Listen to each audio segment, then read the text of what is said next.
Hello बच्चों। तो चलिए इस प्रश्न को पढ़ते हैं। संलग्न चित्र में अपवर्तित किरण की समीकरण है। तो यहाँ पर देखो ये चित्र दिया हुआ है और हमें अपवर्तित किरण की समीकरण लिखनी है। इन चारों विकल्पों में से सही विकल्प बताना है क्या होगा। तो प्रश्न में आगे बढ़ने से पहले इस प्रश्न से संबंधित जो मुख्य अवधारणा है उसकी हम चर्चा कर लेते हैं। तो देखो मुख्य अवधारणा क्या हो जाएगी। एम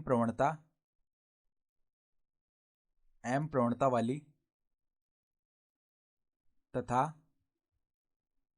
तथा बिंदु x1, y1 से होकर जाने वाली x1, y1 से होकर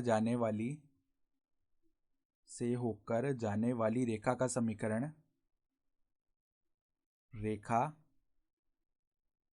समीकरण देखो क्या होता है।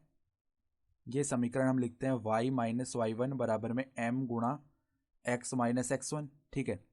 तो यहाँ पर देखो हमें अपवर्तित किरण का समीकरण लिखना है।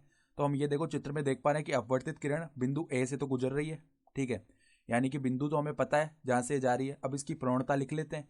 तो m बराबर में देखो यहाँ पर क्या होता है, टेन थीटा होता है। यहाँ पर थीटा क्या होता है, धनात्मक x अक्ष के साथ जो वामावर्त दिशा में हम कोण देखते हैं। ठीक है।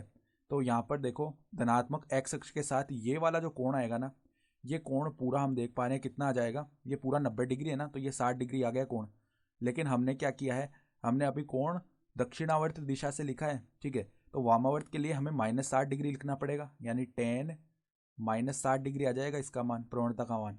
तो माइनस का क्या आ जाएगा, ये वर्गमूल 3 आ जाएगा। तो अब देखो रेखा का समीकरण लिख लेते हैं। अगर ये एल है ना अपवर्तित किरण, तो इसका समीकरण देखो क्या आ जाएगा हमारे पास में, y माइनस में 0 बराबर में माइनस वर्गमूल 3 और x माइनस 1, क्योंकि बिंदु 1, 0 से जा रही है ये।